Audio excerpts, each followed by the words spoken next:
안녕하세요. 지방에서 목욕탕을 운영하고 있는 30대 여성입니다. 목욕탕에 일을 하는 건 상상하는 것보다 몸쓸 일이 많은 것 같아요. 그래서 목욕탕을 운영한다고 하면 주변에서는 여자가 목욕탕 운영을 어떻게 하냐며 걱정을 하기도 하네요. 하지만 저는 지금 하고 있는 일에 만족을 한답니다. 깨끗하게 청소된 목욕탕에서 몸을 담그고 피로를 푸는 손님들의 모습을 보면 저까지 기분이 좋아지거든요. 그래서 코로나가 찾아온 요 몇 년간은 참 힘들었네요. 집에만 박혀 있으니 우울증이 돋는 것 같기도 했고요. 떠올려보면 남들의 직업을 하찮게 생각하는 사람들은 대부분 자기가 못나서 그런 것 같아요. 목욕탕을 운영한다는 말에 피식 비웃음을 짓던 시어머니 또한 참 몰상식하고 별 볼 일 없는 사람이었거든요. 서울에 있는 대학교를 졸업한 후 제 인생에는 참 많은 고비가 있었어요. 3학년 시절만 하더라도 이름만 들으면 다 아는 대학교에 다니니 취업은 문제없이 해낼 수 있을 거라 생각했는데요. 그건 큰 착각이었더군요.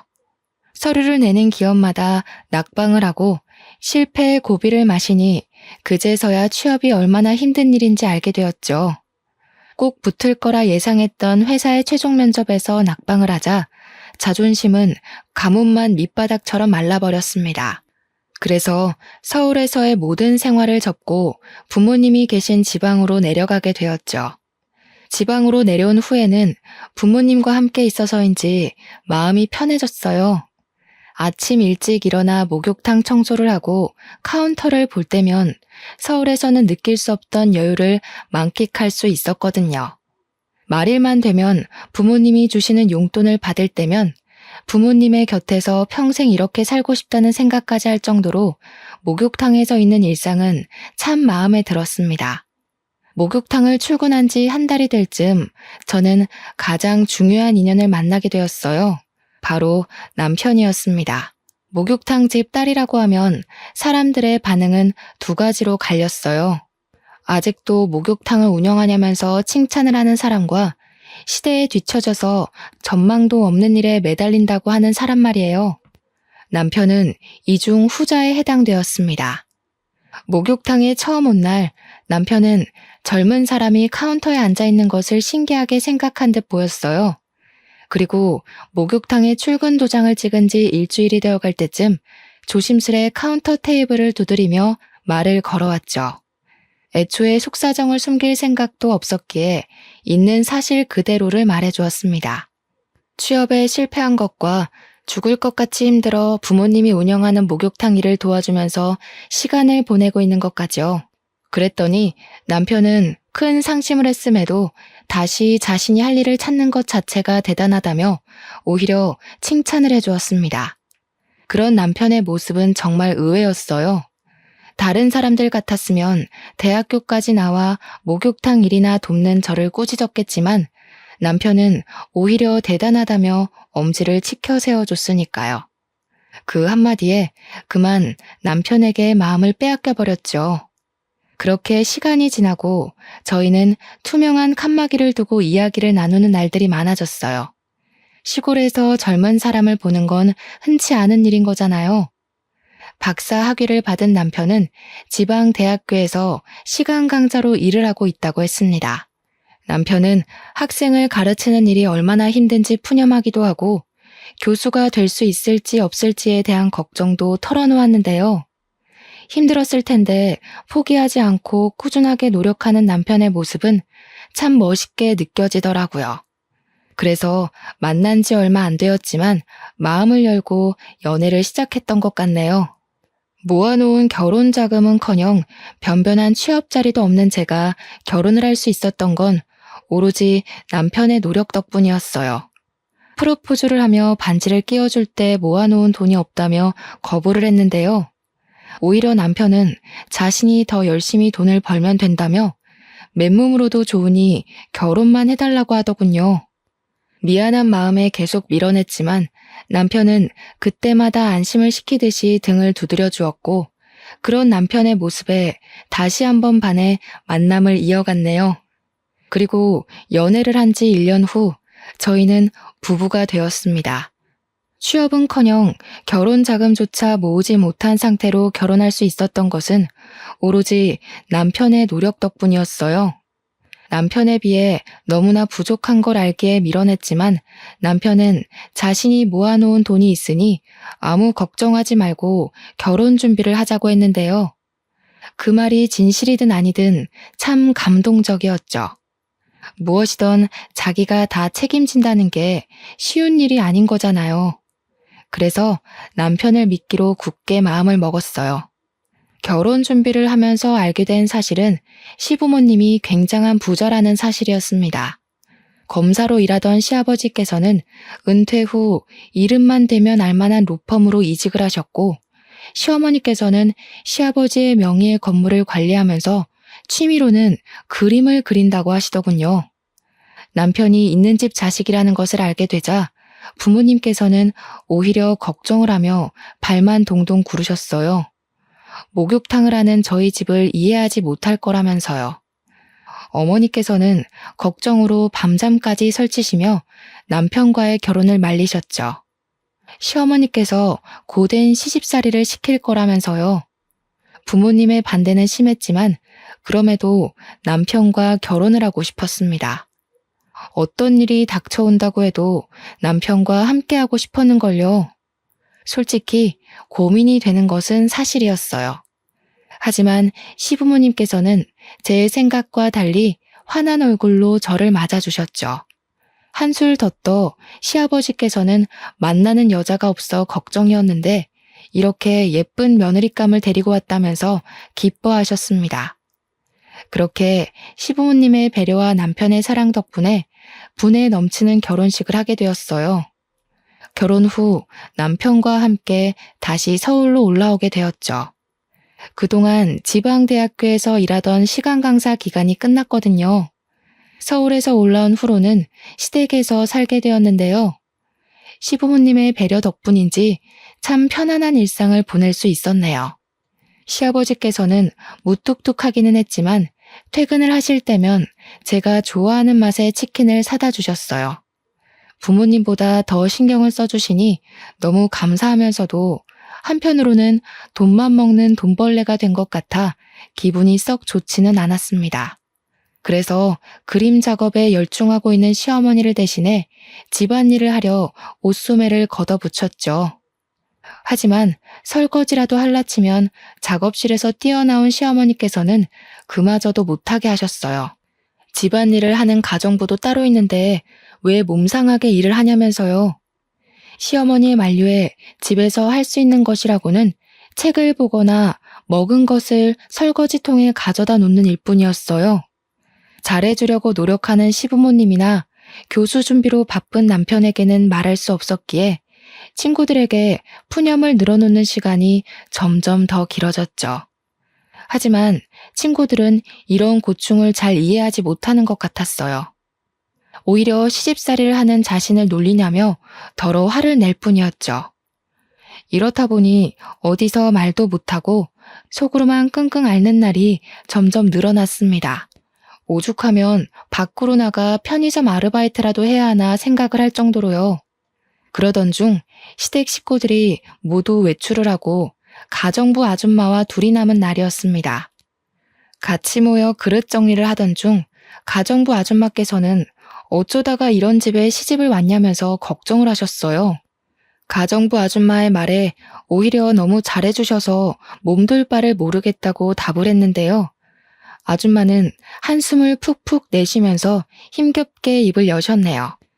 내가 먹고 사는 게 팍팍해서 이 집안 식구들 비밀은 일 그만두는 날까지 입 꾹 닫고 있으려고 했는데 새댁이 아무것도 모르고 시집을 온 것 같아서 가만두면 혼자서만 바보 되는 건데 그래도 기본적인 건 알고 있어야 되지 않겠어요? 사실 이 집 도련님 새댁한테 2번째 장가 드신 거예요. 네? 그게 도대체 무슨 말씀이세요? 닫고 있던 그릇을 놓칠 뻔한 것은 간신히 붙잡았지만 2번째 장가라는 한마디에 정신은 이미 몸 밖으로 빠져나간 상태였죠. 그러자 가정부 아줌마는 답답하다는 듯 들고 있던 접시를 소리가 날 정도로 세게 내려놓으시더군요. 무슨 말이긴. 도련 이혼하고 새댁한테 새장가 들었다는 말이지. 도련님한테 대학교 때부터 사귀던 여자친구가 있었는데 사모님께서 탐탁지 않게 생각했거든요. 그럴 만도 한 게 여자 집이 재벌 뺨칠 만큼 부자인데다가 외동딸이어서 그 집 부모가 참 극성이었거든. 그런 집에 장가가면 자기 아들 고생할 게 뻔하다면서 헤어지라고 얼마나 난리를 피웠는데요. 그래서 그때 결혼 안 시켜주면 공부고 뭐고 다 포기하고 백수로 살 거라면서 엄청 반항을 했었지 아마. 자식 이기는 부모 없다고 결국 혼인신고 안 하고 사는 조건으로 사모님이 결혼 허락해 준 거 아니에요. 그렇게 1년 살다가 집에서 놀고 먹을 거면 애부터 가지라고 난리를 피우는 통에 병원에 가서 검사를 받았는데 글쎄 여자가 불임이었지 뭐예요. 불임 이야기 듣자마자 사모님은 이혼하라고 난리를 피우던지 양잿물까지 퍼마실 기세였다니까. 그래서 둘이 어쩔 수 없이 갈라지게 된 거예요. 그리고 한동안 사모님이 가지고 들어오는 선짜리라면 죄다 마다를 하다가 새댁 만나서 다시 결혼한 거예요. 하늘이 핑핑 도는 것 같았어요. 언제나 저밖에 모르던 남편이 또 다른 여자의 남편이었다니 믿을 수가 없었죠. 창백해진 안색이 걱정이었는지 가정부 아줌마께서는 소파까지 부축을 해주셨고요. 내가 괜히 오지랖만 부려서 새댁 힘들게만 했나 보네. 미안해요. 나는 그냥 혼자서만 모르는 것 같아서 알려주려고 그런 건데. 혹시 오해할까봐 말하는 거지만 나는 새댁 이혼하길 바라지 않아요. 새댁 집도 그렇게 넉넉한 형편은 아니라면서요. 그 형편에 이만한 집에 시집 오기 쉽지 않잖아. 그냥 내가 한 말은 흘려버리고 사모님 비위 좀 맞추다가 빨리 분가해버려요. 사모님 성정이 유난스럽기는 해도 두 번째로 들어온 며느리인데 그래도 잘해주려고 할 거잖아요. 헛웃음이 나왔습니다. 분에 넘치는 좋은 집안에 시집을 와서 호강을 한다고 생각했었는데 모두가 저를 속인 사기꾼이었던 거잖아요. 시댁 식구들 모두에 대한 실망감이 컸지만 그 중에서도 가장 실망이 큰 사람은 바로 남편이었어요. 혼인신고만 하지 않고 다른 여자랑 산 주제에 이제까지 사귀어본 여자는 제가 처음이라며 뻔뻔하게 거짓말을 하던 남편의 얼굴을 볼 때마다 치가 떨렸거든요. 그때부터였어요.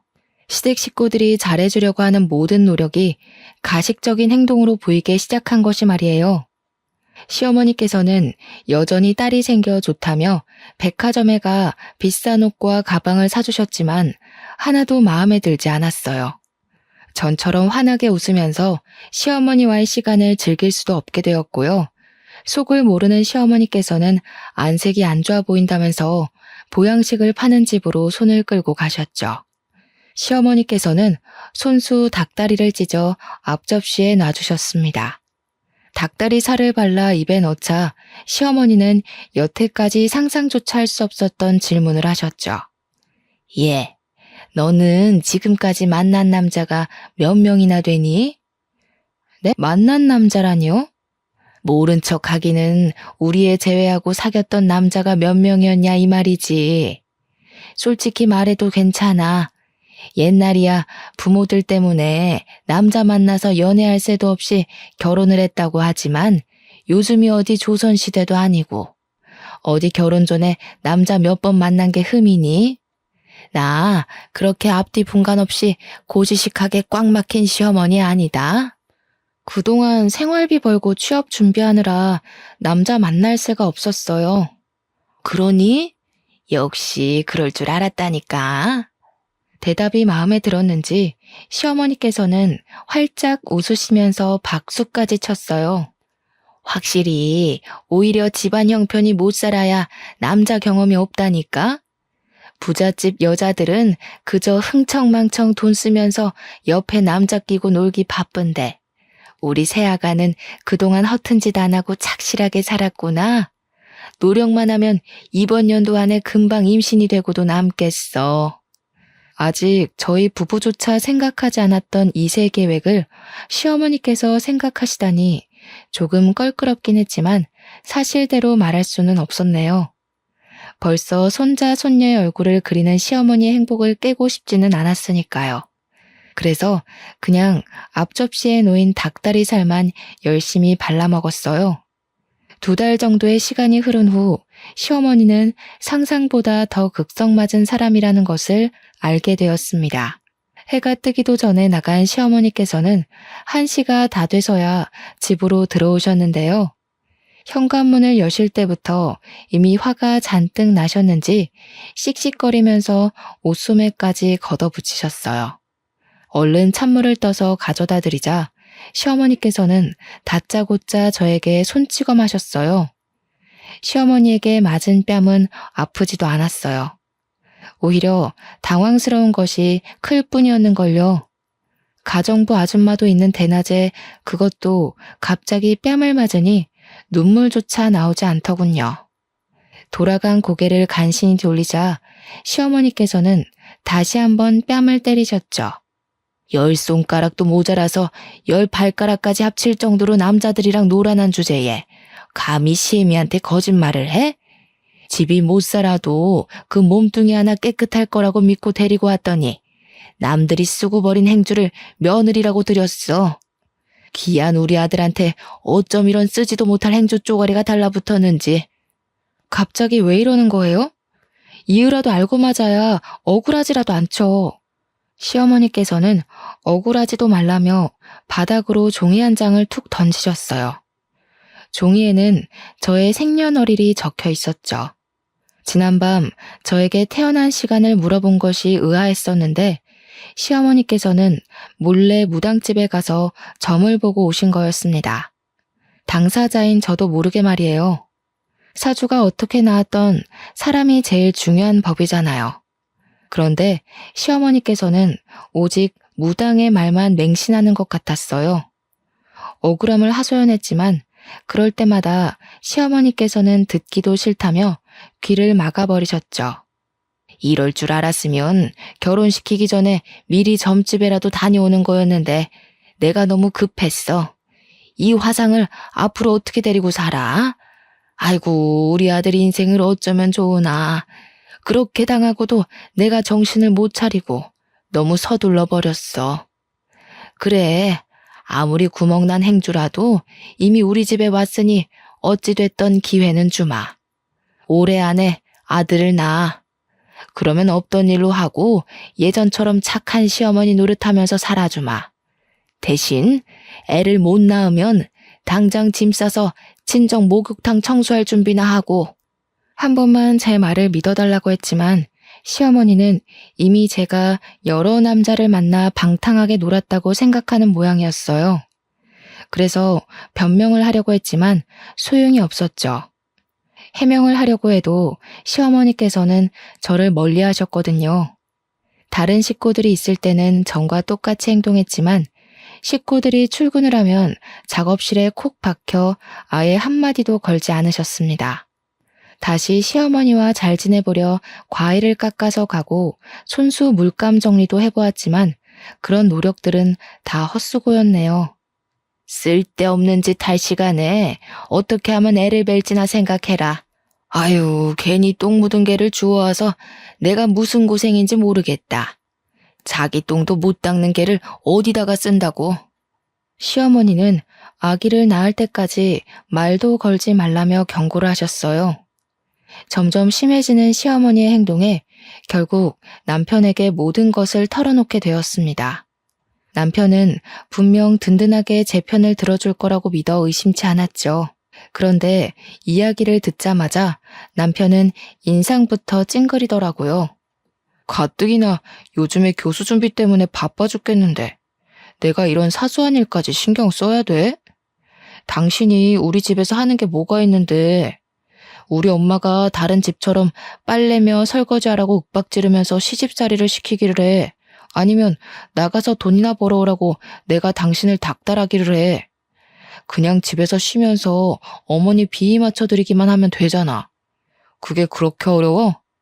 잠깐씩 식구들 비위만 맞춰줘서 돈 100만 원은 우습게 받을 텐데 그거 하나를 못해서 자기 복을 발로 차요. 이럴 줄 알았으면 너랑 결혼하는 게 아니었는데. 기본적인 소통이 돼야 비위를 맞춰드리던 뭐든 하지. 아기 낳기 전까지는 나랑 말도 안 하겠다는 어머니한테 내가 무슨 비위를 맞춰드리고 무슨 돈을 받겠어. 그래도 당신은 아들이니까 가서 나 대신에 한마디만 해주면 되잖아. 집사람, 발랑 까진 사람처럼 돌아다니지도 않았고 집에서 열심히 공부하고 일만 했다고. 당신 바깥일 때문에 피곤한 건 알지만 그래도 어머니한테 한마디 정도는 해줄 수 있는 거잖아. 나 이대로 가다가는 애 낳기도 전에 산송장처럼 죽어갈 것 같아. 애원했지만 남편은 콧방귀만 낄 뿐이었습니다. 그러면서 남편은 아무렇지 않게 툭 말을 던졌죠. 당신이 그 공부를 혼자서 열심히 했을지 전 남자친구 집에서 열심히 했을지는 나도 모르지. 내가 서울에 있을 때부터 당신을 안 것도 아니고 막말로 나한테 비밀로 하고 다른 남자들 끼고 놀았을 수도 있는 거잖아. 당신도 찔리는 게 있으니까 엄마한테 해명도 못하고 나한테 와서 해결해달라고 난리치는 거 아니야? 그렇게 당당하면 당신이 어머니한테 직접 말을 해도 되는 거잖아. 나도 참 이럴 줄 알았으면 과거 조사라도 싹 해보고 결혼하는 건데. 내가 공부만 하느라 여자 보는 눈이 없어서 그냥 결혼을 해버렸네. 어차피 끝난 인생, 다음 생에는 나무처럼 뻣뻣하고 애교도 없어서 부모님이랑 트러블만 일으키는 여자가 아니라 이쁘고 돈도 잘 버는 여자 만나서 백년해로 해야지. 기가 막히더군요. 같이 지낸 시간이 얼마인데 자기가 보지 못했다는 이유로 과거를 의심하고 다른 여자를 운운하다뇨. 금방이라도 실실거리며 다른 여자 이야기를 늘어놓는 남편에게 전 부인에 대한 이야기를 하고 싶었어요. 하지만 목이 메어 쏘아붙이기는커녕 입도 뻥긋하지 못했죠. 그 모습을 보고 남편은 저를 꾸짖었네요. 여우같이 살살 애교 피우면 그냥 넘어갈 문제를 밥 기다리는 곰마냥 버젓이 앉아서 버티고 있으니까 엄마가 더 화내는 거 아니야.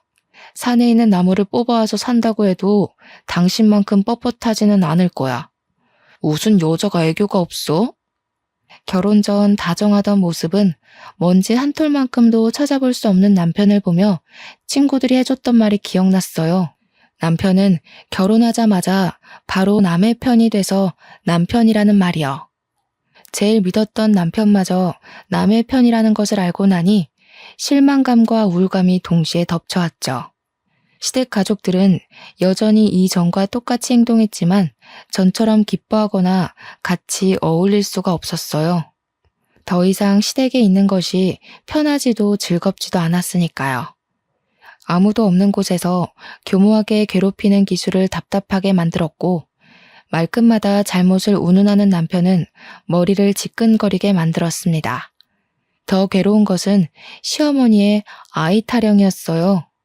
시어머니께서는 아들은 언제 가질 거냐면서 1시간에 한 번씩 닥달을 하셨죠. 시간이나 장소를 가리지 않고 말이에요. 화장실에 문을 잠그고 샤워를 하고 있을 때면 시어머니께서는 불쑥 열쇠로 화장실 문을 열고 들어와 애도 안 가져놓고서는 속편하게 샤워하고 있다며 꼬투리를 잡았는데요. 정작 잦은 출장과 야근으로 집에도 들어오지 않는 남편을 내버려 두고 엉뚱한 곳만 피가 날아 긁는 시어머니가 너무 미웠어요. 임신하는 것이 혼자 노력해서 되는 일이었다면 혼자서 어떻게든 해보겠지만 임신이라는 것이 손뼉을 마주쳐야 하는 거잖아요. 처음에는 남편의 교수 준비로 인해 시간이 없다고 해명을 했지만 그럴 때마다 귀를 닫고 잊지도 않은 과거를 운운하며 모든 책임을 떠넘기는 시어머니의 모습에 해명하는 것 또한 포기하고 말았네요. 목이 터져라 말을 해줘도 시어머니께서는 귀가 들리지 않는 사람처럼 그저 자기 할 말만 하기 바쁠 게 뻔했으니까요. 시어머니를 걸고 넘어지면 분명 남편이 화를 낼 것이 뻔했지만 그래도 이번만큼은 그냥 있을 수가 없었습니다. 개인 생활까지 침해하면서까지 애를 낳으라고 닥달하는 시어머니를 무슨 수로 혼자 막을 수 있겠어요. 그래서 12시가 넘어서야 집에 들어온 남편을 화장대에 앉히고 이야기를 했죠. 아이를 갖자고요. 당신, 그 머리 말이야. 왜 달고 다니는 거야? 사람이면 최소한 생각을 하고 다녀야지. 지금 교수 임용이 얼마 남지도 않았는데 다짜고짜 애부터 갖자고 하면 그건 생각 없는 거를 떠나서 아예 뇌가 없는 거 아닌가? 자꾸 시간이 남아 돌아서 헛소리나 하나 본데 그렇게 할 게 없으면 아주머니 도와서 집안일이라도 좀 해. 집에서 놀고 먹게 해줬더니 남편 말은 밟아서 꿈틀거리는 지렁이만큼도 생각 안 하는 것 같은데 그럴 거면 집에서 농땡이 부리지 말고 나가서 편의점 아르바이트를 하던 고깃집 불판을 갈던 해. 바쁜 사람 짜증나게 신경 긁지 말고. 서러워지더군요.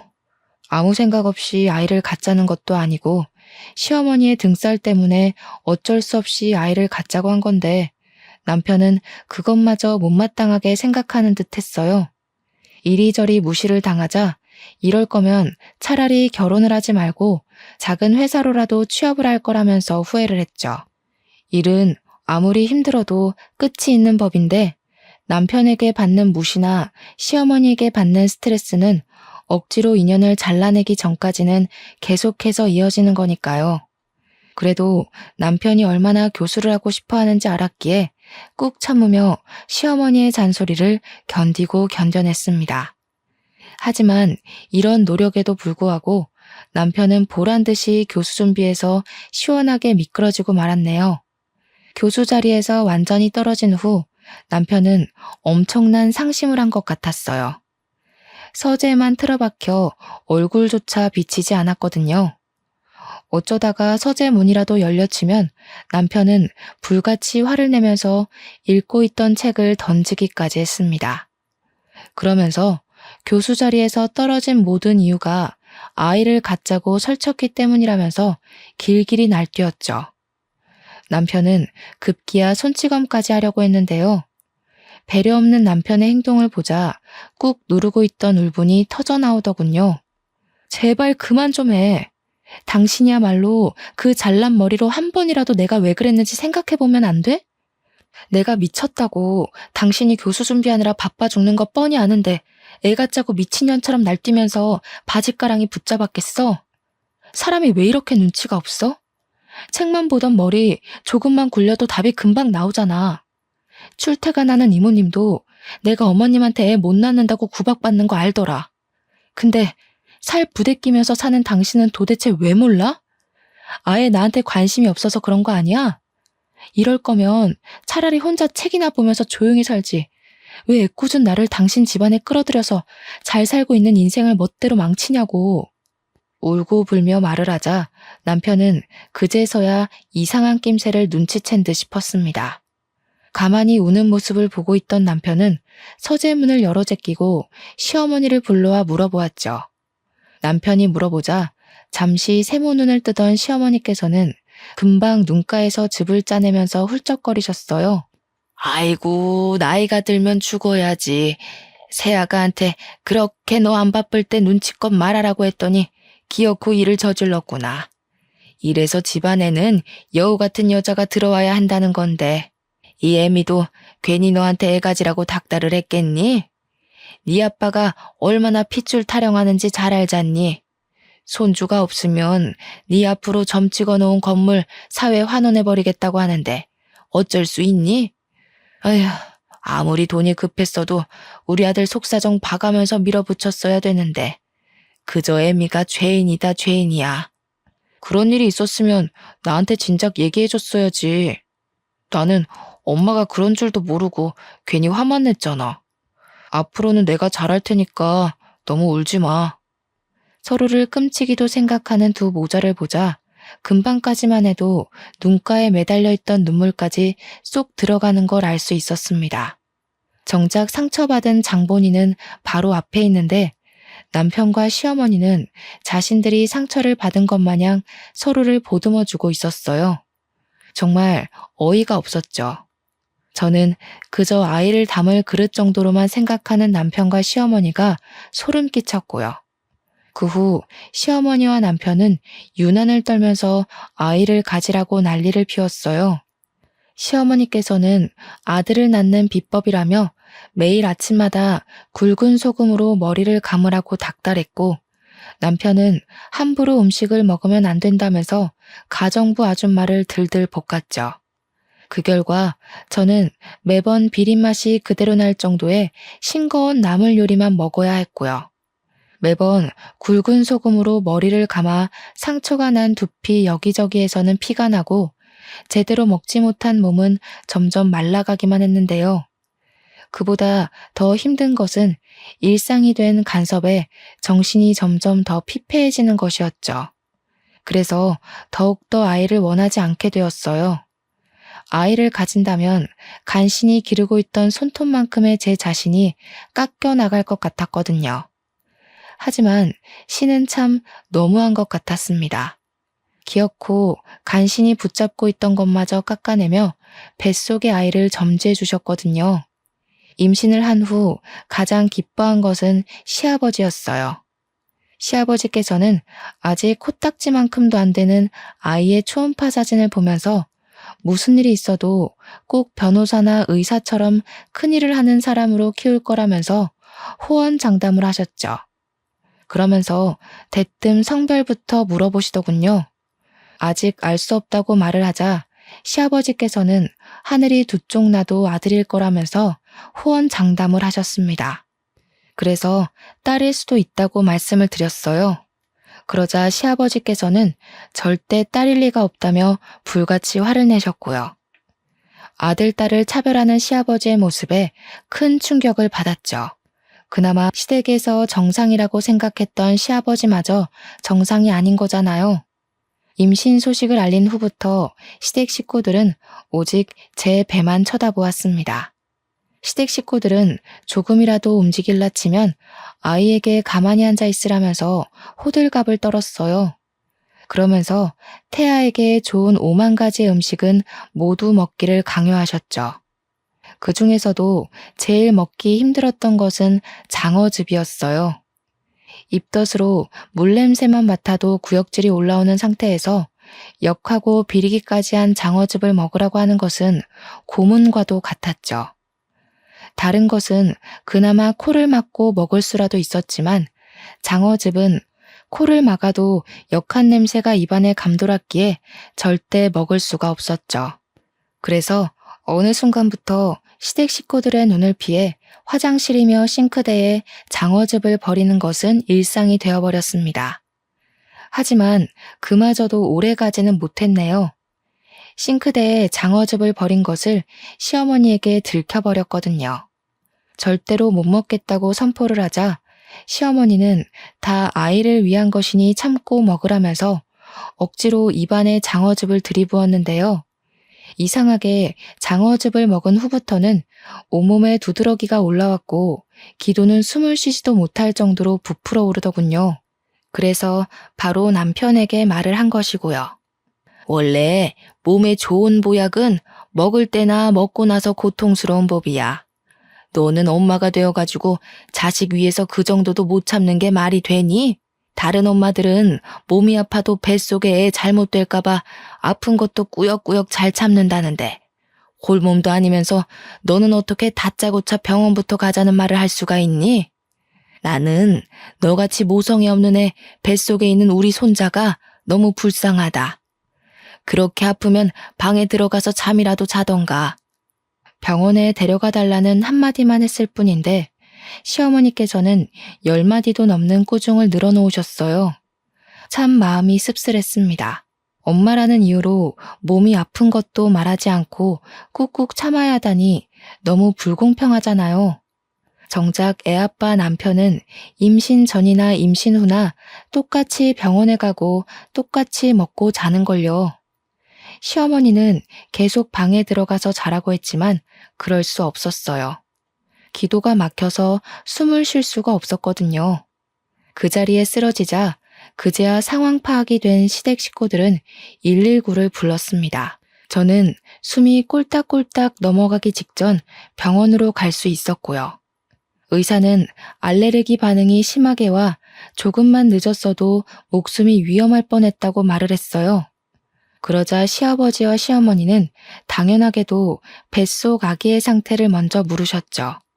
물론 뱃속의 아이는 아무런 지장이 없었지만 그래도 너무 서러웠네요. 아무리 며느리가 남의 집 식구라고 해도 목숨이 간당간당한 상황에서도 뱃속 손주 걱정만 하다뇨. 시어머니는 응급실 소동이 있은 후에도 계속해서 장어즙을 권했습니다. 뱃속 아기를 위해서는 조금만 더 참으라면서요. 그래서 처음으로 시어머니에게 언성을 높이며 못 먹겠다고 말을 했죠. 어디 버르장머리 없이 시애미한테 대들어. 임신했다고 떠받들어주니 네가 아주 시부모 머리 꼭대기에 올라가려고 하는구나. 그런데 갑자기 가만히 있던 시아버지가 버럭 화를 내시더군요. 당황스러웠습니다. 정작 잘못은 시어머니가 먼저 했는데 며느리라는 이유로 이렇게 시댁 식구들의 화풀이 도구가 되다뇨. 처음에는 당황스러웠지만 남편의 말을 듣고 나니 시아버지께서 왜 그렇게 시어머니에게 쩔쩔매시는지 알겠더라고요. 시아버지께서도 처음에는 부자가 아닌 평범한 집안의 아들이었다고 했습니다. 오히려 부모님이 일찍 돌아가셔서 부자는커녕 어려운 형편 속에서 공부를 하고 학교를 다녔죠. 그러던 중 시아버지의 부동산 투자로 성공을 하고 그때부터 집안에 돈이 들어왔다고 해요. 시아버지께서도 형 옆에서 도움을 많이 받았고요. 그러다 시아버지의 형은 말년에 뇌졸중으로 쓰러지시고 아예 거동을 못하셨는데요. 아내 되는 분은 병간호를 하기 싫다면서 아픈 남편을 버리고 야반 도주를 했죠. 그때 시어머니께서는 도망간 아내분을 대신해 지극정성으로 시아버지의 형을 간호한 것이었습니다. 그 모습에 감동한 시아버지께서도 돌아가시기 직전 모든 재산을 증여해 주신 거고요. 자식이 없었기에 가능한 일이었습니다. 시아버지께서는 이 집에서 붙어 살고 싶으면 시어머니가 하는 모든 말에 복종하면서 살라고 했어요. 그 말을 듣는데 참 원통하더군요. 그때 깨달았죠. 아무리 노력해도 저는 아이를 낳아주는 객식구일 뿐 진짜 가족은 되지 못하겠구나 하고요. 그래서 착한 며느리를 그만두기로 결심했습니다. 어차피 아무리 잘해보려 노력해도 돌아오는 것은 아무것도 없으니까요. 휴식이 필요하다는 이유로 친정에 가겠다고 선포를 했는데요. 처음에는 개거품을 물면서 반대하던 시아버지와 시어머니도 뱃속의 아이가 딸이라는 말을 하자 언제 난리를 피웠냐는 듯 흔쾌히 다녀오라고 말을 하더군요. 친정에 간 후로는 처녀 때와 똑같은 일상을 보냈어요. 아침 일찍 일어나 부모님의 일손을 도운 후 목욕탕 카운터에서 계산을 하고 수건과 번호키를 나눠주었죠.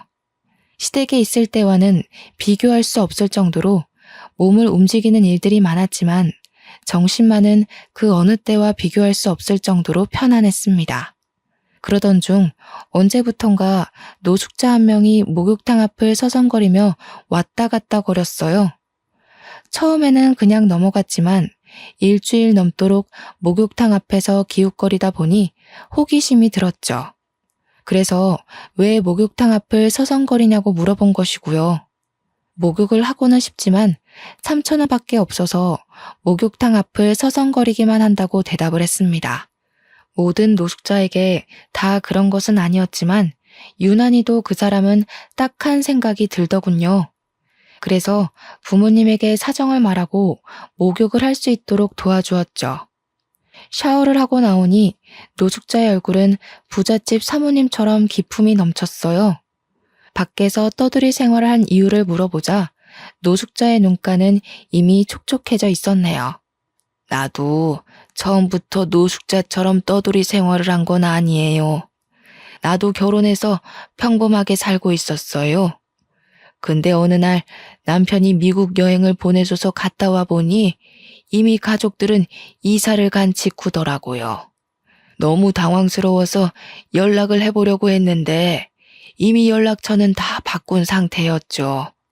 친정 식구들이 있었으면 수소문해서라도 남편을 찾아내서 위자료라도 받아냈을 텐데 친정 식구들도 없고 친구들도 없어서 지금까지 그냥 도망간 남편 원망만 하면서 이러고 살고 있네요. 노숙자의 사정은 참 딱했습니다. 부모님도 저랑 같은 생각이었고요. 그래서 노숙자에게 목욕탕 끝쪽에 있는 쪽방에서 지낼 수 있게 한 후 목욕탕 일손을 도와주는 대가로 월급을 드렸죠. 노숙자는 오갈 데 없는 자신을 먹여주고 재워주는 것만으로도 감사한데 이렇게 월급까지 주니 감사해서 몸둘 바를 모르겠다고 했어요. 노숙자는 저희 식구들을 은인이라고 생각했지만 그렇지만도 않았어요. 노숙자는 손도 야무지고 일머리도 좋아서 오히려 저희가 노숙자의 덕을 더 많이 보았거든요. 그렇게 막달까지 노숙자의 도움 덕분에 친정에서 편하게 지냈네요. 그러던 중 출산일이 다가오자 시어머니는 귀신같이 전화를 걸어서 빨리 서울로 올라오라고 닥달을 했습니다. 친정에 더 있고 싶은 마음이 굴뚝 같았지만 제대로 된 산부인과도 없는 곳에서 아이를 낳을 수는 없었기에 서울로 올라갈 수밖에 없었어요. 다음 날 버스표를 예매하려고 하는데 웬일로 남편이 목욕탕 앞에 와 있더군요. 하지만 기뻐할 새도 없이 남편은 또 혀를 함부로 놀렸죠. 남편은 돈 버느라고 밖에 나가서 개고생을 하는데 임신한 당신은 친정으로 홀랑 가서 양껏 먹고 늘어지게 자고 아주 편했겠어? 얼굴에 살 올라온 것 봐. 세상 여자들이 전부 임신했다고 당신처럼 퍼져서 뒤룩뒤룩 살찌는 건 아닐 텐데. 나랑 같이 맞벌이 할 거 아니면 당신도 애 키우면서 틈틈이 운동도 하고 집안일도 좀 하고 그래. 그동안 나는 우리 식구들 때문에 잘 먹고 잘 놀았잖아. 이제는 정신 차리고 일할 때도 됐지. 당신 애 낳고 나면 가정부도 그만 나오라고 할 거니까 그런 줄 알고 미리 집에 가서 집안일 어떻게 할지 가정부 아줌마한테 보고 배워. 너무 어이가 없어서 웃음이 나올 정도였습니다. 그동안 시댁 식구들 때문에 힘들어 우울증까지 온 사람한테 편하게 지냈다뇨. 예전에는 어차피 이해하지도 못하는 남편에게 말해봤자 입만 아프다고 생각했었지만 그럴수록 힘들어지는 건 저뿐이라는 걸 알았어요. 그래서 지금까지 시댁에서 지내면서 불편하고 힘들었던 것들을 다 쏟아내었죠. 그 머리로 도대체 어떻게 공부를 했나 몰라. 내가 시댁에서 지내면서 얼마나 초췌해져 가는지 제일 가까이 본 사람 입에서 그동안 편하게 지냈다는 이야기가 나와.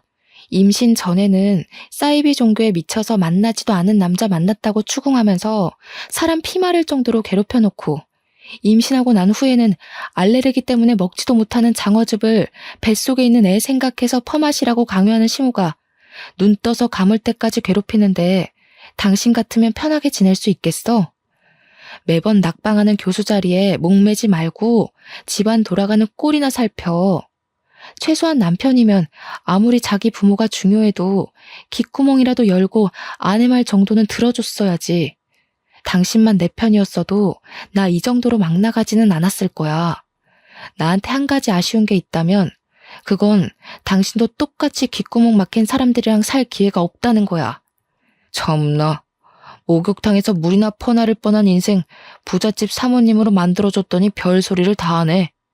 그래, 우리 엄마 때문에 당신이 스트레스 받아 하고 고생한다고 치자. 근데 아무것도 없는 당신이랑 결혼해줬으면 이 정도는 당연히 받아들여야 되는 거 아니야? 막말로 장인어른이랑 장모님이 잘 살아서 우리 집이랑 급이 맞는 것도 아니고 그렇다고 당신 능력이 뛰어난 것도 아니잖아. 남편 덕에 서울에 50평도 넘는 아파트에서 생활비 받아가면서 사는 거면 이 정도는 당연히 참아야지. 낮에는 사람 면전에 대고 아무렇지도 않게 흉보는 시어머니 막말 참고 밤만 되면 인상 찡그리고 들어와서 살에 걸린 것도 내 탓하는 남편 성질 받아내면서 3년 넘게 살았어. 근데도 내가 더 참아야 할 게 있어? 나 어머니랑 당신 얼굴만 봐도 구역질이 나서 시댁에 있는 동안 밥 한 술도 마음대로 못 먹으면서 살았어. 잘난 당신이랑 어머니 비위 맞추느라. 내가 목욕탕 집 딸인 게 당신네 식구들 욕바가지 될 정도로 잘못된 일인 거야? 애초에 이럴 거면 결혼하자는 말을 꺼내질 말던가. 이제야 말하는 거지만 나야말로 당신 인생 구제해준 거 아닌가? 이혼해서 쳐다도 안 보는 별 볼 일 없는 남자랑 살아준 거잖아. 제발 어머니 치마폭에 안겨서 현실인지 망상인지 구별도 못하고 살지 말고 현실을 좀 봐. 나니까 그동안 당신네 식구들 비위 맞추면서 살아준 거지. 다른 여자 데려왔어 봐. 금방 도망가다 못해 어머니한테 피해 보상금 내놓으라면서 바락바락 대들기까지 했을걸? 이혼 이야기가 나오자 남편은 당황하는 눈치였어요. 그럴 수밖에 없었죠. 시어머니나 시아버지도 남편의 이혼에 대해서는 입도 뻥끗 안 했거든요. 이혼한 게 뭐? 내가 이혼을 20번이고 30번이고 했다고 쳐도 내세울 거라고는 달랑 낡아 빠진 목욕탕밖에 없는 당신보다야 100배 1000배 나아. 결혼정보 회사만 가도 나랑 결혼하겠다고 줄 서는 여자가 널렸는데 당신은 나랑 이혼하면 재혼이나 제대로 할 수 있겠어? 재혼 상대가 남편 신경이나 긁는 쥐새끼인 줄 알았으면 나라도 밖에서 그냥 엄마가 뭐라고 떠들던 본처 데리고 사는 건데 조강지쳐 버리고 재혼한 내 잘못이지 누굴 탓하겠어? 이미 혼인신고까지 한 마당에 다시 과거로 돌아갈 수도 없으니까 당신은 그냥 내 옆에서 앞으로는 애엄마 노릇이나 하면서 쥐 죽은 듯이 살아.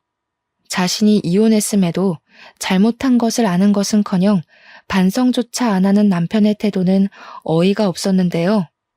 더 기가 막힌 것은 남편의 행동이었습니다. 보통 사람이라면 아무리 화가 났다고 하더라도 임신 막달인 아내를 두고 혼자서만 차에 올라타지는 않을 거잖아요. 하지만 남편은 자신의 기분이 상해 도저히 데리고 못 가겠다면서 알아서 서울로 올라오라고 하더군요. 그러면서 정말로 차를 타고 혼자서 쌩하니 가버렸고요. 짐을 가지고 내려오던 어머니와 아버지께서는 흔적도 없이 사라진 남편에 대해 물으셨어요. 임신 전이었다면 전처럼 밝은 척 변명을 둘러댔겠지만 이제는 그럴 자신이 없었네요. 그래서 시댁에서 어떤 취급을 받았는지와 남편이 어떻게 대했는지도 하나도 빠짐없이 다 이야기를 했죠. 이야기를 전해 들은 부모님은 경악을 하셨습니다. 아무리 자신들이 잘 사는 집이라지만 귀한 남의 집딸을 종부리듯이 휘어잡는 게 말이 되냐면서요. 정말 서러웠어요. 어머니와 아버지께서는 한마음 한뜻으로 아이 때문에 참고 살지 말고 힘들면 언제든지 이혼해도 좋다고 말씀을 해주셨죠. 옆을 든든하게 지켜주시는 부모님을 보자 느껴졌어요. 이 세상에 내 편이 있다는 것이 얼마나 대단하고 마음 따뜻해지는 일인지 말이에요. 남편과 시댁 식구들이 저에게 한 짓은 용서받지 못할 정도로 나빴지만 아이는 낳아야 했기에 부모님과 같이 서울로 향했죠. 제대로 된 병원은커녕 산부인과도 없는 본가에서는 아이를 낳을 환경이 안 됐거든요. 아버지의 차를 타고 향하는 시골의 풍경은 참 슬프더군요. 빠르게 지나가는 나무들을 보면 울컥 눈물이 차오르기도 했고요. 그렇지만 울 수는 없었어요. 여기서 더 슬퍼했다가는 부모님뿐만 아니라 뱃속에 있는 아이에게도 참 미안한 일이니까요. 그래서 눈물을 꾹 참고 창가를 봤죠. 그런데 그때 집채만한 화물차가 바로 저희 앞으로 돌진을 했습니다. 아버지는 핸들을 꺾으며 화물차를 피해보려고 했지만 이미 화물차는 저희 앞으로 와 그대로 차를 들이박았어요. 손 쓸 틈도 없이 일어난 사고에 차에 타고 있던 모두가 속수무책으로 사고를 당할 수밖에 없었죠. 눈을 뜬 곳은 병원이었어요. 양옆으로는 시댁 식구들이 버티고 서 있더군요. 깜짝 놀라며 부모님의 안부를 묻자 시아버지께서는 부모님 모두 큰 부상 없이 입원을 했다고 말씀을 해주셨죠. 정말 다행이라고 생각하는데 이상하게도 아랫배가 너무 아프더라고요. 그래서 아이는 무사한 것이냐고 물어봤죠. 그러자 옆에 있던 남편은 우물쭈물하더니 아이는 유산됐다고 답을 했네요. 그깟 계집애 차라리 없는 게 나을지도 모른다. 아직 젊으니 병원에서 치료 잘 받고 몸조리하면 금방 또 가질 수 있을 게다. 이번에는 딸이었으니 다음에는 아들이겠지. 10달 동안 품고 있던 아이가 한순간에 없어졌다고 하니 참 마음이 복잡했어요. 남편과 시부모님에게 구박을 받을 때에는 서러웠고 부모님이 함께 교통사고를 당했을 때는 슬펐지만 아이를 잃은 감정은 말로 표현할 수가 없었네요. 정말 그 어떤 슬픔이 온다고 해도 이것보다 더한 것은 없다고 생각했죠. 저의 아픔을 알았는지 이번만큼은 시댁 식구들도 입을 꾹 다물고 있었습니다. 시아버지께서는 몸조리를 하라면서 5만 원짜리 지폐 다발을 내미셨어요. 남편은 미역국을 받아와 직접 떠먹여 주기까지 했죠. 시어머니께서도 안타까운 듯이 바라보셨는데요. 시아버지와 남편이 일 때문에 자리를 비우자 금세 본색을 드러내셨네요. 병실문이 닫히자 시어머니는 미역국을 그대로 들어 머리에 엎어버리셨습니다. 그리고는 마음을 도려내는 말도 서슴지 않고 내뱉으셨죠. 그 애가 얼마짜리인데 칠칠치 못하게 간수 하나 제대로 못해서 흘리고 다니는 거야. 딸이어도 처대라고 우겨서 강남의 아파트 한 채는 받아낼 수 있었을 텐데. 누가 목욕탕집 딸 아니랄까봐. 아주 아이까지 말끔하게 씻겨나가게 했구나. 이제 보니 우리 아들이 교수 자리에서 미끄러진 것도 다 니년 탓이었어. 너 솔직히 말해보거라. 핑계로 친정 내려간 것도 네 부모랑 같이 우리 아들 앞길에 비누칠해서 미끄러지게 하려고 그런 거지? 요즘에 우리 집에 왜 이렇게 안 좋은 일이 많이 생기나 했더니 다 니년 탓이었었어. 지금은 내가 두 눈 시퍼렇게 뜨고 있어서 망정이지. 나중에 내가 없으면 얼씨구나 좋다구나 하고 우리 집 재산이며 우리 집 명성이며 씻겨 내려갈 텐데. 너 같은 화상을 계속 우리 집 식구로 들 수는 없지. 긴 말 필요 없다. 이혼 절차 그런 거 다 필요 없이 그냥 짐만 싸서 나가. 어머니, 아들이 능력 없이 떨어진 걸 왜 제 탓을 하세요? 저 어머니가 목욕탕집 딸내미라는 거 걸고 넘어질 때마다 너무 어이가 없었어요. 저희 부모님이 도둑질하는 걸 가르치셔서 시댁 물건에 손을 댄 것도 아니고 시집 와서 한 거라고는 손바닥 뒤집듯 앞뒤 다른 어머니 비위 맞추면서 시집살 참은 게 다인데 그게 그렇게 못마땅하셨어요? 자꾸 이상한 이유로 걸고 넘어지시지 말고 그냥 없는 집 딸 주제에 귀한 외동아들 가로채간 게 마음에 안 든다고 솔직하게 말씀하세요. 근데 어머니도 참 웃기세요. 임신하라고 난리칠 때는 언제고 이제 와서 이혼이라뇨? 강요 안 하셔도 잘난 어머니 아들이랑 이혼은 할 건데요. 그래도 제가 그동안 어머니한테 당했던 수모 때문에 빈손으로는 못 나가겠네요. 차내고 싶으시면 양손에 달걀이라도 쥐어주세요. 그동안 언감생신 꿈에도 못 꿀 집에서 먹여주고 입혀준 것만으로도 감사해야지. 이래서 쥐새끼한테 부스럭이라도 쥐어주지 말라고 하는 건데 내가 착해도 너무 착했지. 싹수가 노란 걸 진작 확인하고 쥐덫을 놨어야 하는 건데.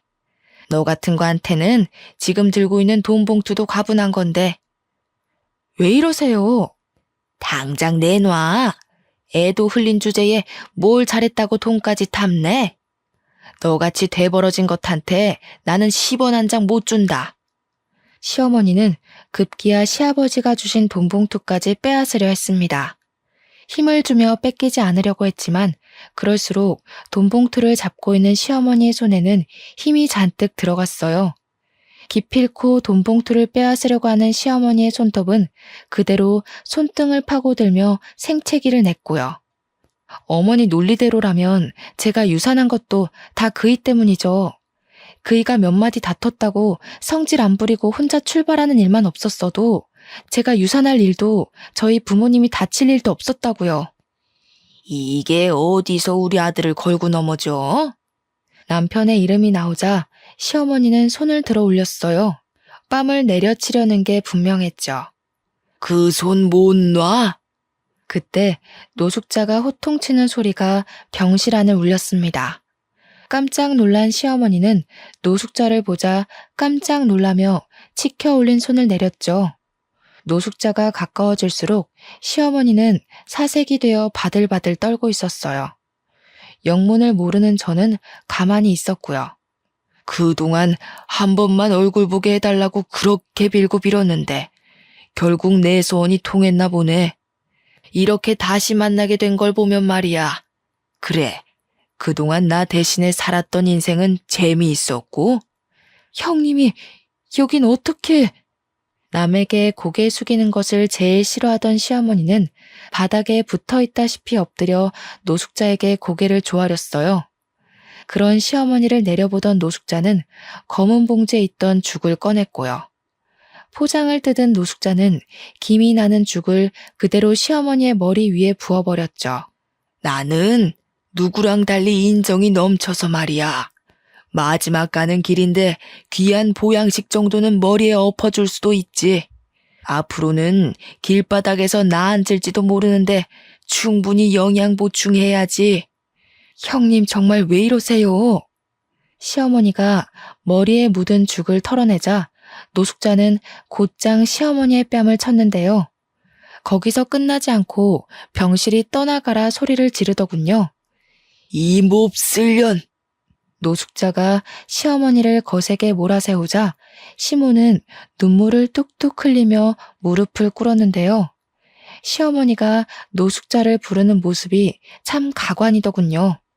형님이 머리 깎고 절에 들어가라면 들어가고 눈에 띄지 말라고 하면 집에 박혀서 쥐 죽은 듯이 살게요. 그러니까 이제 그만 화 푸시고 용서하세요. 지나간 과거 탓해봐야 뭐하겠어요. 다 용서하고 잘 사는 게 중요한 거잖아요. 노숙자는 자신의 인생을 내놓으라면서 시어머니의 멱살을 잡았어요. 그리고 그동안 시어머니가 꼭꼭 숨겨뒀던 진실이 밝혀졌네요. 노숙자는 시아버지가 그렇게 욕하던 형수였던 것이었죠. 시아버지는 형의 병수발을 들기 싫어하던 형수가 도망갔다고 알고 있었는데요. 사실은 그게 아니더군요. 형이 죽으면 모든 재산이 노숙자에 갈 것을 염려한 시어머니가 미국으로 여행을 보내준다며 거짓말을 한 후 노숙자를 내쫓고 자기가 그 자리를 차지했던 것이었어요.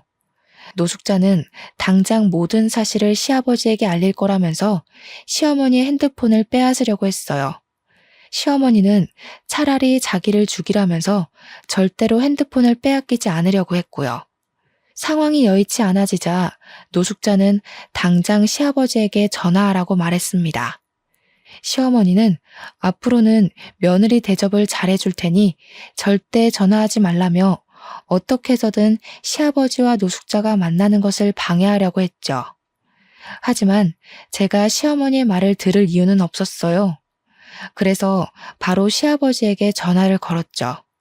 한 사람의 인생을 송두리째 빼앗은 시어머니를, 더더군다나 그동안 못된 짓만 일삼아온 시어머니를 감싸줄 이유는 없는 거니까요. 형수가 나타났다는 말에 시아버지는 모든 일을 뒤로하고 다시 병원으로 달려오셨습니다.